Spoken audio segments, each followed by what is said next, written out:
बिस्मिल्लाहिर्रहमानिर्रहीम। स्टूडेंट्स, आज हम अपने कॉस्ट अकाउंटिंग का सेकंड लेक्चर जो है वो डिस्कस करेंगे। ठीक है।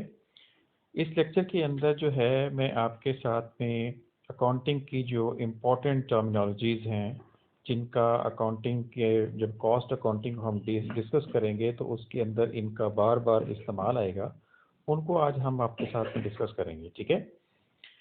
और इसके साथ में इसका जो सेकंड पार्ट जिसके अंदर हम डिस्कस करेंगे फाइनेंशियल स्टेटमेंट्स के हवाले से, कि जो कॉस्ट अकाउंटिंग के अंदर फाइनेंशियल स्टेटमेंट्स जो प्रिपेयर की जाती हैं वो किस तरीके से होती हैं, आज उनकी हम थोड़ा सा बेसिक्स को डिस्कस करेंगे। बाकी डिटेल के साथ में इंशाल्लाह हम नेक्स्ट लेक्चर के अंदर डिस्कस करेंगे। ठीक है। लास्ट टाइम जो मैंने आपके साथ में लेक्चर डिस्कस किया था उसके अंदर हमने कुछ चीज़ों को डिस्कस किया था कॉस्ट अकाउंटिंग के हवाले से, जिसके अंदर हमने सबसे पहले तो ये देखा था कि कॉस्ट अकाउंटिंग ये जो है ये किसकी ब्रांच है, कहाँ से निकली है। तो हमने ये देखा था कि अकाउंटिंग जो है, जो मेजर जो इसका एक सब्जेक्ट है, उसकी ब्रांच जो है वो कॉस्ट अकाउंटिंग है। अकाउंटिंग की तीन ब्रांचेस होती हैं, जिसके अंदर जो है सबसे पहले फाइनेंशियल अकाउंटिंग आ जाती है, फिर उसके बाद जो है कॉस्ट अकाउंटिंग आती है, फिर उसके बाद जो है वो मैनेजमेंट अकाउंटिंग आती है। फिर हमने जो अपना लास्ट लेक्चर था उसके अंदर हमने कॉस्ट की क्लासिफिकेशन हमने डिस्कस की थी। ठीक है, कि कॉस्ट को कैसे क्लासिफाई किया जाता है, जिसके अंदर हमने डायरेक्ट मटेरियल को डिस्कस किया, डायरेक्ट लेबर को डिस्कस किया, और फिर डायरेक्ट प्रोडक्शन कॉस्ट और फैक्ट्री ओवरहेड वगैरह को डिस्कस किया था। ठीक है। फिर हमने कॉस्ट के बिहेवियर को भी डिस्कस किया था कि बिहेवियर वाइज कॉस्ट को हम किस तरीके से डिवाइड करते हैं। तो जिसके अंदर हमने फिक्स्ड कॉस्ट को डिस्कस किया, फिर वेरिएबल कॉस्ट को डिस्कस किया, फिर सेमी वेरिएबल कॉस्ट को डिस्कस किया, और उसके बाद स्टेप फिक्स्ड कॉस्ट को भी हमने डिस्कस किया। आज हम अपने लेक्चर के अंदर जो इम्पोर्टेंट टर्म्स हैं, जिनका अकाउंटिंग के अंदर बार बार जो कॉस्ट अकाउंटिंग के अंदर रिपीट होंगी और वो आपके सामने आएंगी और उनका बार बार इस्तेमाल होगा, आज हम वो इंशाल्लाह डिस्कस करेंगे। ठीक है। तो इसके अंदर जो है जो इम्पोर्टेंट टर्म्स जो मैं आपके साथ शेयर करने लगा हूँ, डिस्कस करूँगा, वो है नंबर वन पे हमारे कॉस्ट यूनिट आ जाता है, फिर cost centre, revenue centre, profit centre, opportunity cost, investment centre, relevant cost, irrelevant cost, sunk cost, product cost, period cost, historical cost, standard cost, implicit cost, explicit cost, differential cost, और फिर उसके बाद cost accumulation को भी हम discuss करेंगे। ठीक है। तो अभी हम जो है सबसे पहले तो हम डिस्कस करते हैं कि कॉस्ट यूनिट क्या होता है। ठीक है। स्टूडेंट जो है, कॉस्ट यूनिट क्या चीज़ होती है कि ऐसा यूनिट जो किसी भी फर्म के अंदर जब हम कोई प्रोडक्ट बनाते हैं या जो आइटम बनाते हैं उसको हम बेसिकली कॉस्ट यूनिट का नाम देते हैं। ठीक है। जिसकी हमने कॉस्ट की एवेल्युएशन करनी होती है। It is a cost of a product और service in relation to which the cost is ascertained. ठीक है। क्या चीज़ है कि ये क्या चीज़ होती है, ये एक प्रोडक्ट होती है या ये आपकी सर्विस भी हो सकती है। In relation to which the cost, ठीक है, जिससे मुतल्लिका हमने कॉस्ट को असरटेन करना होता है, मालूम करना होता है। In simple words, the cost of producing the unit. ठीक है ना, कि हमने जिनकी कॉस्ट, जो यूनिट्स हमने प्रोड्यूस करने, जिनकी कॉस्ट को हमने जानना होता है, उसको हम कहते हैं कॉस्ट यूनिट। जैसे आप कोई बॉल पॉइंट मैन्युफैक्चरिंग कंपनी के अंदर आप इसकी एग्जांपल को लें तो एक बॉल पॉइंट जो बनाई जाती है, वो जो बॉल पॉइंट है वो बेसिकली एक कॉस्ट यूनिट है। इसी तरीके से बॉटल ले लें, इसी तरीके से फ़ैन ले लें जो फ़ैन मैन्युफैक्चरिंग कंसर्न के अंदर है। ठीक है। तो कॉस्ट यूनिट क्या चीज़ होती है कि कोई भी आइटम, कोई भी प्रोडक्ट, कोई भी सर्विस जो एक कंपनी प्रोड्यूस करती है, जिसकी कॉस्टिंग एवेल्युएट की जाती है, उसको हम कहते हैं कॉस्ट यूनिट। नेक्स्ट आ जाता है कॉस्ट सेंटर। कॉस्ट सेंटर क्या चीज़ होती है? Cost centre is a production और सर्विस लोकेशन, ठीक है, where cost are incurred and may be attributed to cost unit. ठीक है। ये क्या चीज़ होती है कि ये कॉस्ट सेंटर क्या चीज़ होती है? प्रोडक्शन यूनिट कह लें आप, होती है प्रोडक्शन प्लेस, ये होती है लोकेशन। ठीक है। जिस जगह पर जो है क्या होती है कि कॉस्ट इनकर्ड होती हैं। कोई भी फैक्ट्री, कोई भी आपकी डिपार्टमेंट हो सकता है, कोई भी आपकी दुकान हो सकती है, कोई भी आपकी जो कह लें कि एक वर्किंग प्लेस हो सकती है, जिधर जो है मुख्तलिफ़ किस्म की मुख्तलिफ़ किस्म की प्रोडक्ट्स के ऊपर जो काम होता है और वहाँ पर मुख्तलिफ़ किस्म की कॉस्ट वहाँ पे इनकर्ड होती है, उसको हम कहते हैं कि ये कॉस्ट सेंटर है। इसकी मिसाल के तौर पर आप यहाँ पे वर्कशॉप ले सकते हैं, ऑटो सर्विस डिपार्टमेंट ले सकते हैं, इलेक्ट्रिकल सर्विस डिपार्टमेंट, पैकेजिंग या जेनिटोरियल सर्विस डिपार्टमेंट लिया जा सकता है। नेक्स्ट आ जाता है रेवेन्यू सेंटर। रेवेन्यू सेंटर क्या चीज़ होती है? It is the part of the entity that earns revenue. ठीक है, its manager is responsible for the revenue earned, not for the cost of operation। ठीक है, कि ये क्या चीज़ होती है कि रेवेन्यू सेंटर क्या होता है? जिसका मकसद जो होता है वो रेवेन्यू को अर्न करना होता है। ठीक है, इनकम को जनरेट करना और उसको अर्न करना जो होता है इसका मकसद होता है। ठीक है, जिसकी आप मिसाल जो है, इसका मकसद जो है किसी की कॉस्ट के हवाले से, इसको कॉस्ट से कोई मतलब नहीं होता। ठीक है, इसका मकसद सिर्फ ये होता है कि मैक्सिमम रेवेन्यू कैसे जनरेट किया जा सकता है। ठीक है, जिसकी मिसाल जो है वो सेल्स डिपार्टमेंट ली जा सकती है या फैक्ट्री की आउटलेट लिया जा सकता है। ठीक है, फिर उसके बाद नेक्स्ट आ जाता है profit centre. Profit centre is a section of an organisation where the manager responsible for producing profit by utilizing resources assigned by the organization। Profit centre क्या चीज़ है कि ये एक ऐसा सेक्शन होता है जिसका मकसद जो है वो अवेलेबल रिसोर्सेज को मैक्सिमम लेवल के ऊपर, ऑप्टिमम लेवल के ऊपर यूटिलाइज करते हुए प्रॉफिट कमाना होता है। ठीक है, कि ये खुद से कोई डिसीजन जो है ये इन्वेस्टमेंट के बारे में ये ऐसा नहीं ले सकता। ठीक है, इसको जो हेड ऑफिस या ब्रांच की तरफ से जो डायरेक्शन दी जाती हैं, उनकी तरफ से जो रिसोर्सेज अवेलेबल किए जाते हैं ये उन्हीं को यूटिलाइज करता है। ठीक है, और वहाँ से जो है ये उनको यूटिलाइज करते हुए, मैक्सिमम उनका यूटिलाइजेशन करते हुए ये प्रॉफिट को अर्न करता है। ठीक है, प्रॉफिट सेंटर जो है ये क्या चीज़ है कि ये ऐसा सेंटर कि जिसका मकसद प्रॉफिट को मैक्सिमाइज करना होता है और उसको अर्न करना होता है। नेक्स्ट आ जाता है अपॉर्चुनिटी कॉस्ट। अपॉर्चुनिटी कॉस्ट क्या है? Opportunity cost is the value of a benefit sacrificed in favour of alternate decisions. ठीक है, ये कौन सा ये है? इज अ वैल्यू, एक कीमत होती है जो आप किसी भी बेनिफिट की को सेक्रीफाइस करते हुए जो आप अदा करते हैं। ठीक है, in favour of alternate decision. फर्ज करें आपने दो चॉइस आपके पास हैं, जिसकी आप यहाँ पे एक एग्जांपल, पहले तो हम ये डिस्कस कर लेते हैं।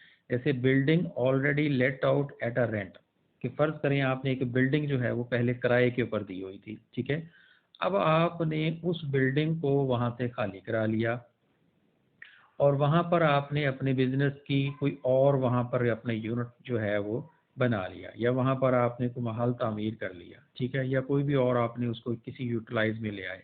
अब आपने जो उसके बदले में जो आपको रेंट जो है वो सेक्रीफाइस करना पड़ रहा है। ठीक है, उसको हम कहेंगे ये हमारी अपॉर्चुनिटी कॉस्ट है, क्योंकि वो आपको रेंट नहीं मिलेगा। अब आपने जो नया बिजनेस जो भी उसके अंदर जो शुरू करेंगे, जो अल्टरनेट एक डिसीजन आपने लिया है, उस अल्टरनेट बिजनेस से आप जो भी अर्न करेंगे वहाँ से करेंगे। ठीक है, लेकिन जो पहले आपको एक रेंट आ रहा था वो आपको सेक्रीफाइस करना पड़ रहा है। ठीक है, तो उस चीज़ को हम कहते हैं ये हमारी अपॉर्चुनिटी कॉस्ट है।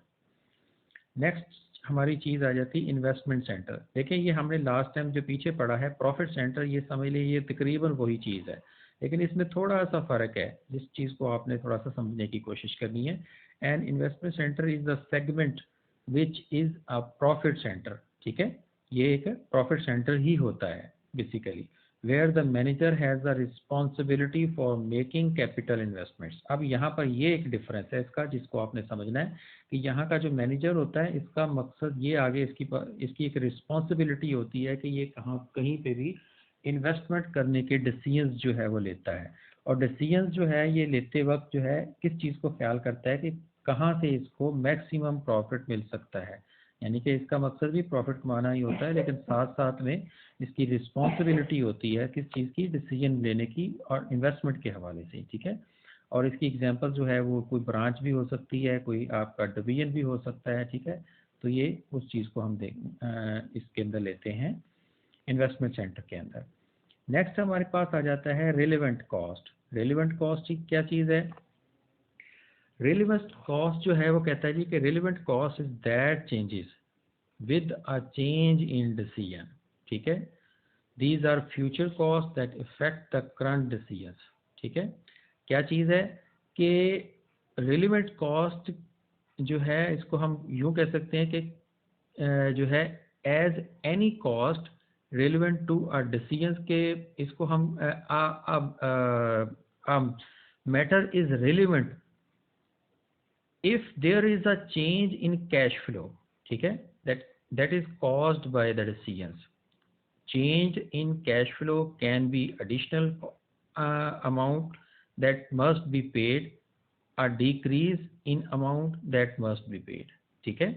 A company decides, for example अगर आप इसको आप ले लें तो यहाँ पर जो है आपके पास वेरिएबल कॉस्ट भी हो सकती है, फिक्स कॉस्ट भी हो सकती है, which change with in alternate जो है अल्टरनेटिव्स भी हो सकती है। और रिलेवेंट कॉस्ट के अंदर हम अपॉर्चुनिटी कॉस्ट भी जो है वो कंसीडर करते हैं, ठीक है, जो कि आपने एक अल्टरनेट डिसीजंस लेते वक्त जिस कॉस्ट को आपने सेक्रीफाइस किया था उसको भी हम इसके अंदर ले सकते हैं।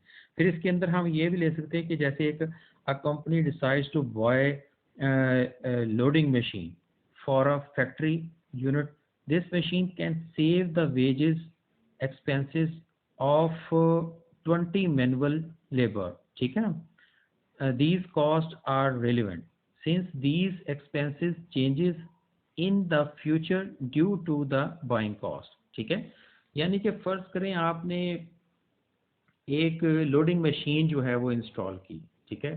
अब लोडिंग मशीन तो आपने इंस्टॉल कर दी, उसके बदले में आपने उसको मशीन को जब आपने इंस्टॉल किया तो समझ लें कि आपने तकरीबन समझ लें 20 बंदों की आपने वेजेस जो है वो सेव कर ली। पहले आपको जो है तकरीबन 20 बंदे जो है वो लगाने पड़ते थे अपनी कॉस्ट के अपने यूनिट के ऊपर जो है, और उनको आपको वेजेस पे करनी पड़ती थी। अब आपने एक लोडिंग मशीन लगाई और 20 बंदों का काम वो आपके लिए कर रही है। तो इस चीज़ को हम कहते हैं रिलेवेंट कॉस्ट, जो आपके फ्यूचर के डिसीजन से मुतल्लिका होती है, ठीक है। नेक्स्ट आ जाती है इररिलेवेंट कॉस्ट। इररिलेवेंट कॉस्ट क्या चीज़ है कि ये आपकी जो है वो कहता है irrelevant cost are the cost that would not affect the current decisions, सही है। ये क्या चीज़ होती है कि ये ऐसी कॉस्ट होती है जो कि आपके मौजूदा जो आप कोई डिसीजन ले रहे होते हैं उसको ये इफेक्ट नहीं कर रही होती। इसकी एग्जांपल उसने बिल्डिंग रेंट के तौर पर फर्ज करें हम आपको इसको कह सकते हैं, या मशीन की डेप्रिसिएशन कर जो है वो उसमें हो सकती है, ठीक है। कि इसमें हम क्या कह सकते हैं कि relevant cost are those that will not change in the future, के when you make any decisions, ठीक है। कि कोई जब आप डिसीजंस लेते हैं तो उसके दौरान में जो है इसका कोई इफेक्ट नहीं आता, ठीक है। तो इसको ये जो चीज़ है इसको हम जो है यूँ कह लें कि संक कॉस्ट भी कहा जा सकता है, कमिटेड कॉस्ट भी कहा जा सकता है, इसके अंदर ओवरहेड भी डिस्कस किए जा सकते हैं। संक कॉस्ट आगे जाके हम डिस्कस करेंगे, वो आपके साथ में उसके अंदर मजीद मैं इस चीज़ को कोशिश करूँगा कि आपको मजीद एलेबोरेट कर दूँ, ठीक है। इररिलेवेंट जो वर्ड है इसी से आपको चीज़ जो है वो क्लियर हो जानी चाहिए कि इररिलेवेंट का मतलब होता है गैर मुतल्लका, ऐसी कॉस्ट जो कि मुतल्लक नहीं होती, उसके साथ में उसका कोई लिंक नहीं होता, उसको हम कहते हैं इररिलेवेंट कॉस्ट। अब आगे जाते हैं sunk cost. Sunk cost is the cost of resources already required, ठीक है, that can not be change with the change in decisions, ठीक है। अब ये थोड़ा सा इसको समझने की आपने ज़रा कोशिश करनी है। संक कॉस्ट क्या चीज़ है? संक का मतलब है डूब जाना, कि ऐसी कॉस्ट जो आपने लगाई और उसके बदले में वो रिकवर नहीं हुई, ठीक है ना।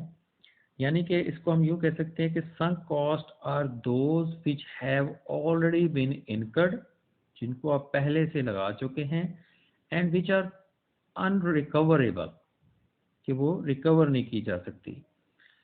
इन Business sunk costs are typically not included in consideration when making future decisions। ठीक है, जब हम बिजनेस के डिसीजंस जो लेते हैं फ्यूचर के अंदर, तो उसके अंदर हम इस तरह की कॉस्ट को कंसीडर नहीं करते, as they are seen as irrelevant to current and future budgetary concerns। ठीक है ना, यानी कि ये जो चीज़ होती है कि आपने, अब आपको छोटी सी इसकी एग्जांपल्स हम डिस्कस कर ले। जैसे हमको रिसर्च के ऊपर आपने एक जो है वो काम करवाया, अब उस रिसर्च का जो आपने एक आपके सामने एक आउटपुट निकली, उसको आपने डिसीजन लेते वक्त उसको कंसीडर नहीं किया। इसी तरीके से आपने आर्किटेक्ट कंसल्टेशन फ़ी पे कर दी, ठीक है ना। अब वो आर्किटेक्ट की जो, या आपने मार्केटिंग के जो आपने को फर्ज करें एक नया सॉफ्टवेयर आपने इंस्टॉल करवाया या मार्केटिंग की जो कंपेन करवाई, ठीक है ना, तो इन सारी चीज़ों को जो है हम संक कॉस्ट कंसीडर करेंगे। अब आगे जाकर हम इस चीज़ को मज़ीद जो है वो थोड़ा सा डिटेल के साथ जब हम डिस्कस करेंगे, जब हम इस कुछ क्वेश्चंस को थोड़ा सा प्रैक्टिकल एग्जांपल्स को हम लेके आएंगे अपने जो है टॉपिक के अंदर, तो इंशाल्लाह ये चीज़ें जो है जो यहाँ पर अगर कोई कन्फ्यूजन आपको के माइंड में आ रही होगी तो वो इंशाल्लाह क्लियर हो जाएगी। ठीक है, नेक्स्ट आपके पास आ जाती है प्रोडक्ट कॉस्ट। प्रोडक्ट कॉस्ट क्या चीज़ है? कहता है product cost is a cost that is incurred in producing goods and services. ये बहुत सिंपल चीज़ है, इसको थोड़ा सा आपने ध्यान से समझना है कि प्रोडक्ट कॉस्ट क्या चीज़ है कि कोई भी कॉस्ट जो है जो जैसे direct material, direct labour, factory overhead, production की जो जितनी भी कॉस्ट है, जो प्रोडक्शन कोई भी प्रोडक्ट बनाने के तौर पर जो काम में आती है, जो उसका एक डायरेक्ट पार्ट बनती है, उसको हम कहते हैं प्रोडक्ट कॉस्ट है ये हमारी। ठीक है, नेक्स्ट जो आ जाती है period cost. The cost are not related to production and are matched against a time period basis for period cost. ठीक है, अब ये एक बहुत जो है ना एक क्लियर आपके लिए एक डेफिनेशन है कि जिसके अंदर हम यूँ कह सकते हैं कि जो प्रोडक्शन से जो है के अलावा जो आपकी कॉस्ट होती है, जैसे आप जो है कोई सुपरवाइजर्स जो है वो हायर कर लेते हैं, ठीक है, या जिस जो उससे सेलिंग या एडमिनिस्ट्रेटिव एक्सपेंसेस के अंदर जिनको हम शुमार करते हैं, सैलरीज या स्टाफ के हवाले से, या और कोई आपके जो है ओवरऑल बिजनेस को जो हैंडल कर रहे होते हैं फैक्ट्री से हटकर जो है, और जिनको हम पूरे साल की उनकी कैलकुलेशन या मखसूस पीरियड की कैलकुलेशन के अंदर हम उनको शुमार करते हैं, तो उस चीज़ को हम कहते हैं पीरियड कॉस्ट, जो एक मखसूस पीरियड के अंदर कॉस्टिंग के अंदर जो शुमार की जाती हैं। ठीक है, हिस्टोरिकल कॉस्ट, ये हमने लास्ट टाइम जो है वो, अगर आपने इसको फाइनेंशियल अकाउंटिंग के अंदर भी देखा होगा, हिस्टोरिकल क्या चीज़ होती है कि historical cost is an actual cost that is borne at the date of transaction. इसको आप जो है एक्वायरिंग कॉस्ट भी कह सकते हैं, ठीक है, परचेजिंग कॉस्ट भी आप इसको कह सकते हैं। क्या चीज़ होती है कि जो आपने जिस किसी इक्विपमेंट को, मशीनरी को, आइटम को जो परचेज करने के टाइम के ऊपर जो आप इनवाइसिंग प्राइस के अंदर जिस प्राइस को आप नोट करते हैं, जो आपकी परचेजिंग कीमत होती है, ठीक है, उसको हम कहते हैं ये हिस्टोरिकल कॉस्ट है।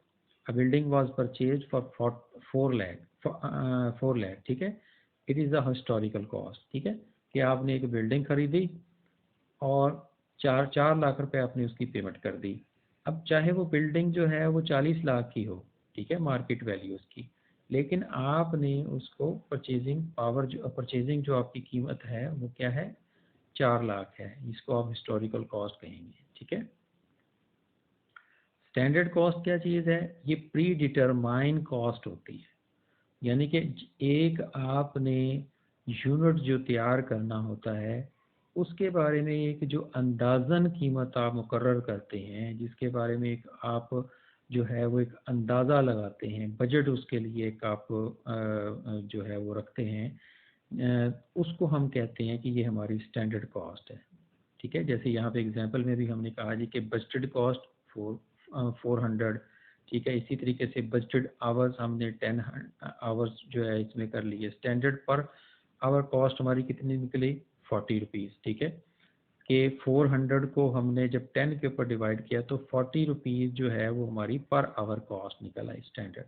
ये क्या चीज़ होती है, बजटेड। बजटेड मीन जो प्लान की थी आपने, आपको अंदाजे के तौर पर आपने प्लान किया था कि हमें एक आइटम जब हम बनाएंगे, ठीक है, एक यूनिट अगर बॉल पॉइंट का हम तैयार करेंगे तो उसके ऊपर हमारी 10 रुपये या 20 रुपये या इतनी कॉस्ट आएगी, ठीक है। अब इसको जब हम इसको फिर हम बाद में जो है ये जो स्टैंडर्ड कॉस्ट होती है इसको हम एक्चुअल कॉस्ट के साथ में जो है इसका कंपैरिजन करते हैं, ठीक है। और उसके बाद फिर अंडर या ओवर अप्लाइड जो है वो उसकी कॉस्ट जो है वो निकलती है, ठीक है। तो यहाँ पर स्टैंडर्ड कॉस्ट कौन सी होती है, जो प्री डिटरमाइन, जिसको आप प्रोडक्ट बनाने से पहले आप एक अंदाजे के तौर पर जो है वो ले लेते हैं और उसको आप कैलकुलेट करते हैं, उसको हम कहते हैं स्टैंडर्ड कॉस्ट है हमारी। अच्छा, नेक्स्ट उसके बाद आ जाता है इम्प्लिसिट कॉस्ट, ठीक है। इम्प्लिसिट कॉस्ट जो होती है ये एक तरह से अपॉर्चुनिटी कॉस्ट होती है, ठीक है। जैसे यहाँ पर भी हमने लिखा है कि implicit cost is an opportunity cost, जिसको आपने जब आपने एक आइटम जो है वो एक अल्टरनेट डिसीजन लिया और आपने उसके बदले में आपने किसी कॉस्ट को सेक्रीफाइस किया, ठीक है, तो उसको हमने कहा जी कि ये हमारी अपॉर्चुनिटी कॉस्ट है, ठीक है।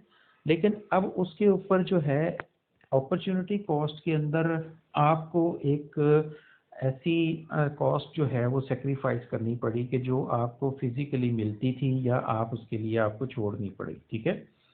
लेकिन इम्प्लिसिट के अंदर जो है ऐसी कॉस्ट जो है वो शुमार होती है कि जो जैसे आपका कैपिटल है उसमें से आपने उसका इस्तेमाल, या मालिक जो है अपना टाइम देता है वो भी एक कॉस्ट होती है, फाइनेंशियल जो है रिसोर्सेज वो भी एक कॉस्ट होती है, ठीक है। तो इसको हम यूँ कह सकते हैं कि इम्प्लिसिट कॉस्ट जो होती है वो क्या चीज़ होती है, implicit cost is any cost that has already occurred but not necessarily shown or reported as a separate expenses, ठीक है। एक्सपेंस इसको सेपरेट एक्सपेंस के तौर पर हम जो है वो शो उसमें नहीं लिखते, ठीक है। It represent an opportunity cost that arises when a company uses internal resources towards a project without any explicit compensation, ठीक है, for the utilization of resources, ठीक है। यानी कि आप इसको शो किए बगैर, किसी को जाहिर किए बगैर, इम्प्लिसिट का होता है छुपा रहना एक तरह से चीज़ का, ठीक है। जाहिर किए बगैर जो है एक कॉस्ट जो उसमें लग रही होती है उसको हम इम्प्लिसिट कॉस्ट कह देते हैं। अच्छा, इसके अंदर एक चीज़ और आपने जहन में रखनी है कि इम्प्लिसिट कॉस्ट जो होती है वो, अच्छा एक चीज़ और होती है, इसको उसको अब आगे जाके हम डिस्कस करेंगे, वो होती है एक्सप्लिसिट कॉस्ट, ठीक है। तो एक्सप्लिसिट कॉस्ट में और इसमें फ़र्क क्या होता है, फ़र्क ये होता है कि एक्सप्लिसिट कॉस्ट इज़ रिकॉर्डेड, उसको हम रिकॉर्ड करते हैं और रिपोर्ट किया जाता है, जबकि इम्प्लिसिट कॉस्ट जो होती है is neither recorded not reported, ठीक है। कि ना हम इसको जो है रिकॉर्ड करते हैं और ना ही इसको रिपोर्ट किया जाता है। ये इसकी एक, इसको आप यहाँ पे अगर तो आप इसको अपॉर्चुनिटी कॉस्ट समझेंगे तो फिर तो डेफिनेटली इसको रिकॉर्ड भी किया जाएगा और उसके हवाले से भी ये चीज़ आ जाती है। लेकिन जो है नॉर्मली जो होती है ये एक तरह से आपकी एक एक कह लें कि सेल्फ सेटिस्फेक्शन के लिए ये चीज़ें जो होती हैं ये थोड़ी सी कंसीडर की जाती हैं, ठीक है। एक कॉन्सेप्ट को समझने के लिए ये चीज़ जो है वो आ जाती है। आप इसको मैनेजमेंट का एक प्योर मैनेजमेंट अकाउंटिंग का डिसीजन के अंदर जो है ना ये चीज़ें डिस्कस की जाएंगी, ठीक है। तो यहाँ पे इसको हम कॉस्टिंग के अंदर नॉर्मली शुमार नहीं करते, लेकिन यहाँ पर जो है हम अपने कॉन्सेप्ट को समझने के लिए कि हमें फ़ायदा हुआ या नुकसान हुआ, या हमने जो अल्टरनेट जो डिसीजन ले रहे हैं आया वो फ़ायदेमंद है या नहीं है या क्या है, तो उस टाइम पे हम इन चीज़ों को थोड़ा सा देखते हैं, कंसीडर करते हैं, ठीक है। बाकी ये चीज़ें हम इंशाल्लाह डिटेल से मज़ीद आगे जाकर डिस्कस करेंगे।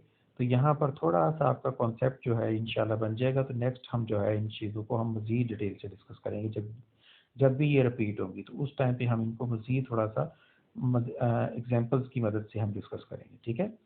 एक्सप्लिसिट कॉस्ट जो है incurred is an the actual cost incurred is an explicit cost जो है, ठीक है। कोई भी जो है आपकी जो एक्चुअल कॉस्ट जो उस चीज़ की जो आप पे करते हैं, जिसको वेजेस भी हो सकती है, रेंट भी हो सकता है, मटेरियल भी हो सकता है, ठीक है, तो इसको हम एक्सप्लिसिट कॉस्ट कहेंगे, ठीक है। ये एक तरह से जो है अपोजिट होता है इम्प्लिसिट कॉस्ट का, ठीक है। अच्छा, अब यहाँ पर हम थोड़ा सा एक और चीज़ डिस्कस करते हैं, वो साथ में है डिफरेंशियल कॉस्ट और incremental cost. It is the difference of the cost of two levels, ठीक है। कि बेसिकली क्या चीज़ होती है कि ये डिफरेंशियल कॉस्ट क्या चीज़ है कि आपके जो दो लेवल होते हैं उसका ये डिफरेंस होता है एक तरह से। फ़र्ज़ करें, एक मिसाल के तौर पर जो है, आप जो है इसको आप यूँ ले लें कि जैसे यहाँ पर एक difference between differential cost and marginal cost जो है कि आप जो है 1000 यूनिट जो है प्रोड्यूस करते हैं, 15,000 रुपये उसके ऊपर जो है आपका खर्चा आता है। अब आपने उसके ऊपर जो है cost at producing 3000 unit is 60,000, ठीक है। तो अब आप 3000 जब यूनिट बनाते हैं तो अब उसके ऊपर आपका 60,000 रुपये खर्चा आता है। अब इन दोनों का जो डिफरेंस है वो आपके डिफरेंशियल कॉस्ट या इसको इंक्रीमेंटल कॉस्ट कहेंगे, ठीक है। कि जब आपने 1000 से 3000 के दरमियान में जो डिफरेंस है 2000 का, वो 2000 पे 2000 जो यूनिट के बनाने के लिए जो डिफरेंशियल अमाउंट आपने पे की तकरीबन 45,000 रुपीज़, वो आपकी जो है डिफरेंशियल कॉस्ट या इंक्रीमेंटल कॉस्ट कहलाएगी। कि जब आप कोई भी प्रोडक्ट जो अपनी बढ़ाने के लिए जो आपकी कॉस्ट, उसके ऊपर जो लागत आपकी आती है, उसको हम इंक्रीमेंटल या डिफरेंशियल कॉस्ट कहते हैं। अच्छा स्टूडेंट्स, अब यहाँ पर एक छोटी सी चीज़ की हम अक्यूमुलेशन जो है ना वो अपनी डिस्कस करते हैं कि हमारी जो कॉस्ट होती है उसको हम किस तरीके से एक्यूमुलेट करते हैं, इकट्ठा किया जाता है, ठीक है। Cost accumulations are the various ways in which the information in a set of cost accounts में बी एग्रीगेटेड टू प्रोड्यूस, ठीक है। कि इसके बहुत सारे मेथड्स हैं जिसके अंदर जो है हम जो कॉस्ट अकाउंट जो होते हैं उनको हम एग्रीगेट जो है उसकी रिपोर्ट जो है वो प्रोड्यूस करते हैं। अब यहाँ पे जो एक्यूमुलेशन के लिए अंदर जो है दो चीज़ें हम डिस्कस करेंगे। सबसे पहली चीज़ आ जाती है कि प्रोसेस कॉस्टिंग, ठीक है। प्रोसेस कॉस्टिंग क्या चीज़ होती है और जॉब ऑर्डर कॉस्टिंग क्या चीज़ होती है। अब यहाँ पर जो है ना एक चीज़ थोड़ा इनका फ़र्क आपने समझने की कोशिश करनी है। पहले तो हम ज़रा थोड़ा सा इसके बारे में प्रोसेस कॉस्टिंग के बारे में पढ़ते हैं। क्या कहता है it is a method of cost accounting applied to production carried out by a series of chemical और ऑपरेशनल स्टेजेस और प्रोसेस, ठीक है। प्रोसेस कॉस्टिंग क्या होती है कि एक ऐसी कॉस्टिंग यानी कि एक ऐसा प्रोसेस, ऐसी फैक्ट्री, ऐसी कोई आपकी मिल या कोई वर्कशॉप या कोई ऐसा कारखाना कि जिधर एक कंटिन्यूस प्रोसेस के तहत एक आइटम बनता रहता है फ्रीक्वेंटली, उसके अंदर कोई रद्दो बदल नहीं आता। यानी कि वो एक प्रोसेस के तहत एक चीज़ बन रही है। जैसे आप शुगर मिल ले लें, उसके अंदर चीनी बनती जा रही है। एक कपड़े की मिल को आप ले लें, उसके अंदर एक कपड़ा एक प्रोसेस के तहत बनता जा रहा है, ठीक है। इसी तरीके से अगर कोई और आप कोई आइटम ले लें जिसके अंदर जो है एक फूड फैक्ट्री कोई आप ले लें, उसके अंदर एक चीज़ बनती जा रही है प्रोसेस के तहत, जिसके अंदर एक मखसूस प्रोसेस कंटिन्यूसली चलता रहता है, ठीक है। तो उसको हम कहते हैं प्रोसेस कॉस्टिंग। अब उसकी मुख्तलिफ स्टेजेस होती हैं, ठीक है। उसके अंदर जो है उन स्टेजेस को ऑपरेशनल स्टेजेस होती हैं, ठीक है। तो जैसे आप एक कपड़े को यूनिट को ले लें तो उसमें आपका जो है वेविंग भी आता है, स्पिनिंग भी आता है और भी इस तरह की स्टेजेस आती हैं, ठीक है। तो इसी तरीके से शुगर के अंदर भी जब आप एक गन्ना आपका आता है, फिर गन्ने से आप जो है उसका वो रस निकालते हैं, फिर उस रस को आगे प्रोसेस होता है, उसके अंदर केमिकल्स मिलाए जाते हैं। फिर अगर वो एंड के ऊपर जो है आपकी फिनिश प्रोडक्ट जो तैयार होती है उसको हम कहते हैं ये है हमारी एक घर की इस्तेमाल के लिए चीनी जो शुगर जो है वो तैयार हो रही है, ठीक है। तो ये सारी चीज़ें क्या कहलाती हैं, प्रोसेस कॉस्टिंग। एक प्रोसेस के तहत चीज़ें बनती रहती हैं। दूसरी जो चीज़ होती है वो होती है job order costing. Job order costing क्या चीज़ होती है कि ऐसी जो है कॉस्टिंग जिसके हवाले से, यानी कि किसी एक मखसूस जॉब का जब आपने कैलकुलेशन निकालनी होती है, उसकी अपनी कॉस्टिंग निकालनी होती है, उसको हम जॉब ऑर्डर कॉस्टिंग कहते हैं। फ़र्ज़ करें एक टेलर है, जब भी आप उसके पास जाते हैं एक नया सूट आप उसको देते हैं, ठीक है। अब वो उसका हर सूट का डिज़ाइन कुछ मुख्तलिफ हो सकता है। अब इसी तरीके से आप जो है फर्नीचर बनवाते हैं। अब फर्नीचर भी मुख्तलिफ आपके ऑर्डर के ऊपर तैयार किया जाता है। यानी कि जॉब ऑर्डर क्या होता है कि ऐसी जॉब जो एक ऑर्डर के तहत, किसी के ऑर्डर का आपने उसको एक ऑर्डर दिया, उसने आपके ऑर्डर के मुताबिक चीज़ बना दी।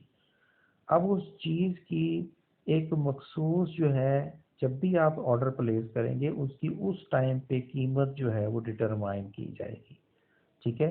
तो वो एक अंदाजे के तौर पर वो आपको एक जो है वो कीमत उस टाइम पे बता देते हैं। बाद में वो उसकी कैलकुलेशन वो खुद से जब वो निकालेंगे तो उनको अंदाज़ा फिर उस टाइम पे होता है कि हमने एक ड्रेस जो है सिलाई करके दिया। अब वो ड्रेस जो है हमने कीमत फ़र्ज़ करें उससे 1000 ले ली कस्टमर से, ठीक है। लेकिन हमें वो स्टिचिंग करने के बाद हमें वो ड्रेस जो है वो कितने में पड़ता है, उसके ऊपर हमारी लेबर का कितना खर्चा आता है, उसमें अगर हमने कोई मटेरियल इस्तेमाल किया है तो उसके ऊपर कितना खर्चा आता है। तो इन सारी चीज़ों की कैलकुलेशन जो है उसको हम कहते हैं जॉब ऑर्डर कॉस्टिंग, ठीक है। Generally it is the allocation of all time, ठीक है। इसके अंदर जॉब ऑर्डर के अंदर क्या चीज़ है कि इसके अंदर हम तमाम जो हमारा वक्त लगा होता है उसको हम कैलकुलेट करते हैं। फिर उसके बाद मटेरियल की कैलकुलेशन निकाली जाती है and expenses to an individual project और जॉब, तो उसके ऊपर किसी एक बंदे ने या किसी उसके ऊपर जो है किसी मुख्तलिफ लोगों ने मिलकर जो उसको काम को परफॉर्म किया होता है, उसकी हम कैलकुलेशन जब निकालते हैं तो उसको हम कहते हैं जॉब ऑर्डर कॉस्टिंग, ठीक है। अच्छा, अब स्टूडेंट्स यहाँ पर जो है मैं अपना फ़िलहाल थोड़ा सा अपनी जो अकाउंटिंग जो हमारी टर्मिनोलॉजीज़ हैं कॉस्ट अकाउंटिंग की, उसको मैं कंक्लूड करूँगा, ठीक है। अब हम इसके जो सेकंड पार्ट है उसके अंदर हम इसकी प्रिपरेशन ऑफ फाइनेंशियल जो स्टेटमेंट्स हैं उनको हम डिस्कस करेंगे, ठीक है। ये जितनी भी मैंने टर्म्स आपके सामने जो है डिस्कस की हैं, इनको इंशाल्लाह हम जब नेक्स्ट जो हमारे फर्दर जो लेक्चर्स आएंगे उनके अंदर बार बार जब ये रिपीट होंगी तो वहाँ पर इनके मज़ीद कॉन्सेप्ट जो हैं वो क्लियर हो जाएंगे। आप लोगों ने कोशिश करनी है कि मेरे साथ में रहना है, ठीक है। और किसी कॉन्सेप्ट के अंदर अगर आपको कन्फ्यूजन हो तो इस लेक्चर की जो वीडियोस हैं उसके अंदर कमेंट सेशन के अंदर आप अपने कमेंट्स जो हैं वो दे सकते हैं, ठीक है। ये लेक्चर जो हैं ये आपके लिए जो है यूट्यूब के ऊपर जो है वो अवेलेबल रहेंगे हमेशा इंशाल्लाह, और वहाँ से आप इनको बार बार सुने और मेरे से डिस्कस करें, ठीक है। तो अगर कोई किसी भी किस्म की कोई कन्फ्यूजन हो या किसी किस्म की आपको कोई मुश्किल पेश आए तो आपने कमेंट्स के अंदर जो है वहीं पर जो है और वीडियो के अंदर वहाँ पे कमेंट सेशन जो होगा वहाँ पर आपने अपने जो है क्वेश्चंस उसके जो आपकी क्यूरीज या क्वेश्चन जो भी होंगे वहाँ पे आप डिस्कस कर सकते हैं। अगर वहाँ पर नहीं आप कर सकते तो व्हाट्सएप के अंदर इसी ग्रुप के अंदर भी आप क्वेश्चन या कोई भी आप जो इससे मुतल्लिका जो अगर आपने के जहन में कोई चीज़ हो तो वो आप डिस्कस कर सकते हैं। ओके जी, थैंक यू। अभी के लिए इसके जो पार्ट 1 के लिए जो है मैं आपसे इजाज़त चाहूँगा। अब हम इसका नेक्स्ट पार्ट जो है वो डिस्कस करते हैं, ठीक है। इस क्वेश्चन को इसके जो पार्ट 1 है इसको अगर आप लोग थोड़ा सा देख लें तो उसके बाद इंशाल्लाह फिर आपसे पार्ट 2 में डिस्कस करता हूँ, ठीक है। ओके, अल्लाह हाफिज़।